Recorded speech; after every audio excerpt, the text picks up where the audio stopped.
Hello everyone, welcome back to my channel. In today's video, I'm going to show you how to paint this lovely but very easy and simple winter landscape. And I thought it would make a very lovely holiday card. So let's get started.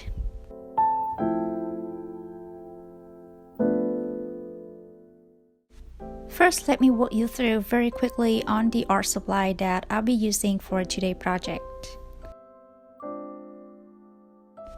I am using Winsor & Newton Cotman watercolor pen. All the colors that I am using will be listed in the description below. And make sure to have a pencil so that we can have a light sketch. And I am using Princeton Velvet Touch Route size 8. And I also have a small brush to do some splashing in the end. Here you see that I am having the cadmium yellow pen tube since I don't have it in my palette. Other thing you need to have is white wash or white acrylic, whatever that is available to you. We're gonna use these to do some snow splashing in the end. And as always, the paper that I am using is the Canson XL watercolor cold pressed. And as you can see, I have the border, the light pencil border, because later on I'm going to insert into this photo frame. It's also a card. So I already measured it in the beginning to make sure that it fits into the frame. But if you just kind of stick it onto a card, so you can use whatever size you want. This is probably about 4 by 6 inches. Alright, so here is the little mini painting that I did just to test out the composition and the colors and all the elements. So basically, I will still keep all the elements in this painting. It's just a little bit change in the format. As you can see, the mini painting is in the square format, but our card is in the portrait format. So that is the little thing that I'm gonna change. Otherwise, the landscape colors and elements will be as is. The first step is to do a light pencil sketch. Remember, this is just a sketch to act as a guideline for us to know where is the mountain, where is the sky area, where's the tree lights. Don't make it too much detail because later on you don't want the pencil light will show through on top of watercolors. So as you can see, I am just drawing the mountain light and a little bit of a tree and also the road. And here I am going to have the focal point tree, the silhouette tree as you can see in the mini painting. And from there I will decide where I'm gonna put the moon. And now I am going to use my little round sticker that I got a long time ago from a dollar store to cover the moon so that I can reserve the white.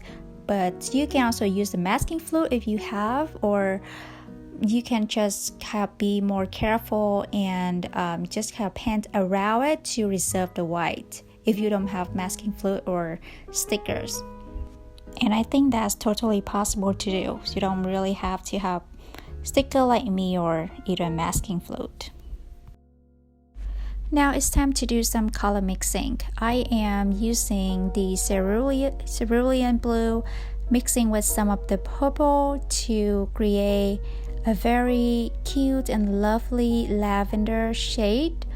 And also I am using the cadmium yellow mixing with permanent rose to achieve some sort of beachy tone. And those are the colors that I am going to use for the sky.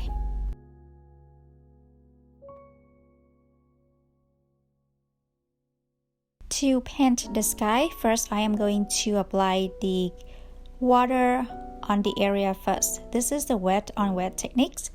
And later on I am going to grab the lavender mixture that we mix in the beginning and start to apply on the left side corner around the moon.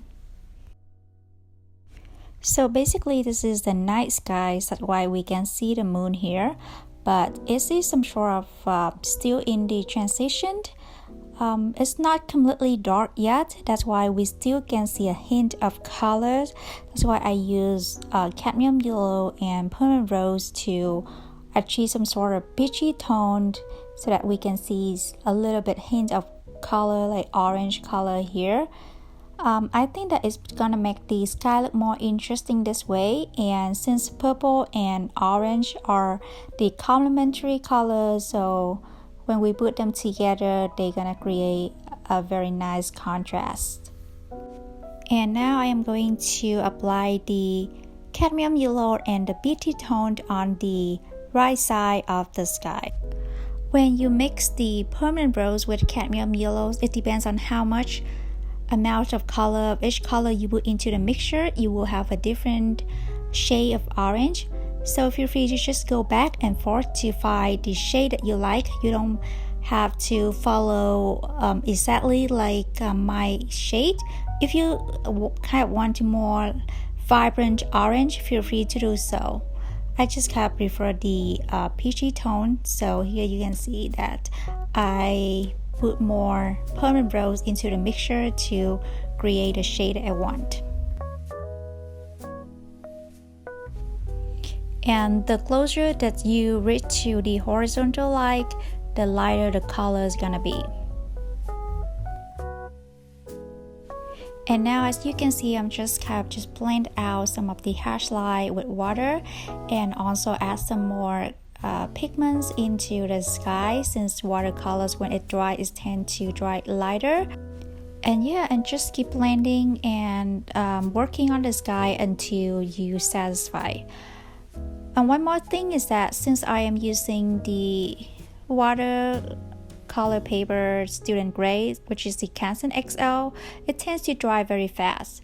And if you have the same problem, make sure to use the clean brush with the clean water to wet the area, and after that apply the colors as usual.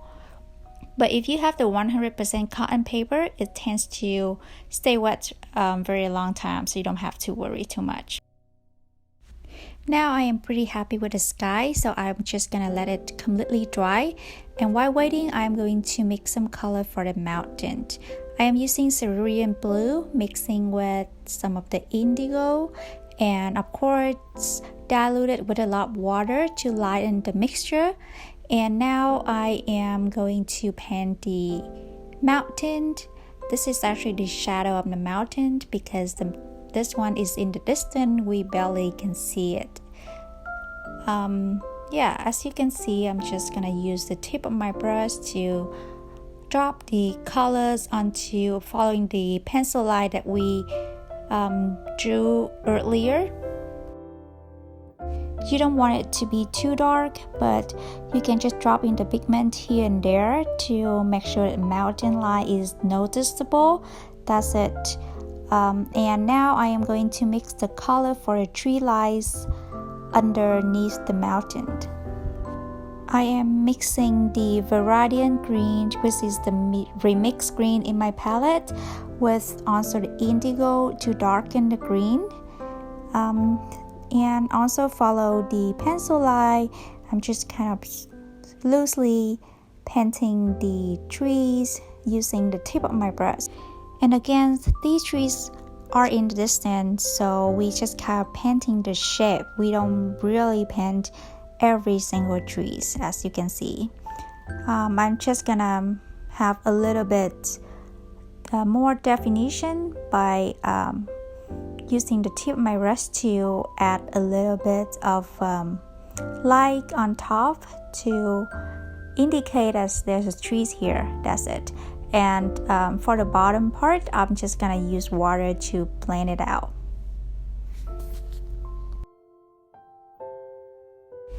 Okay, and now move on to the row in the front area. Since this is snowy landscape, so everything will be covered in snow, so it's absolutely gonna be white, but we're just gonna add a little bit of shadow. That's it. I am using cerulean, mixing also with the lavender mixture that's already available in my palette, or you can also mix with a little bit of indigo as well to paint the row. And make sure that you dilute it with water to lighten the value. Don't make it too dark. And one more thing I want you to notice is that for the row, the part that closer to us, like closer to the viewers, will getting bigger and more definition, but the part that closer to the background, closer to the mountain, is gonna get smaller and will have less definition. This is just the perspective rule to make sure that we have some sort of depth for the painting. And now we move on to the silhouette trees in the front, but before we actually paint on the card, we're going to have some practice. I know that it's kind of nervous, so here we are doing some practice beforehand. I am grabbing my paint gray, which is the darkest color in my palette. You can use black as well. And starting with the tree trunks first, one of the nature rule that you need to follow is that the bottom of the tree trunks are always thicker. And from this trunk, we're gonna have a different branches. And from these branches, we're gonna have different smaller and thinner stems. That's it. As you can see in this mini painting here, I kind of have one of the 3 branch that wrap over the moon. This is on purpose because I think that's gonna make the moon look more noticeable and more interesting. So that's what I'm gonna repeat in the painting here. And one thing about this is that I don't think that is too difficult for the tree, since it's like a naked tree. There's no leaf, all the leaves already gone, so we just kind of draw the 3 trunk, 3 stem, and 3 branches. And you can also have like those 3 branches and 3 stems in the broken line to make it look more natural and organic if you want. Okay, now I think it's time for me to remove the sticker, since we're not gonna do anything with the sky anymore. And now I want to have some sort of thinner stem that overlap with the moon. So that's why you see me that drawing some of the stem here, but I don't want it too much so that it's overcrowded and then it may cover the moon, because here I want the moon to be like the most noticeable element in our painting. And now I am using the leftover of the dark colors on my palette to paint some grasses on the ground. And to add the shadow for the ground on 2 sides of the ground and for the row as well, I'm just gonna use the mixture of the lavender, either that or you can use indigo if you want to drop in some of the pigment. And to add some sort of texture for the row, I'm going to use the dry brush technique. So for this technique, make sure that your brush is just a little bit damp to absorb the paint, and try to use the side of the brush instead of the point, the tip of the brush. By this way, you can achieve the dry brush pattern just like what I am doing here. And I am also adding some of the lavender color to make the shadow look a little bit darker.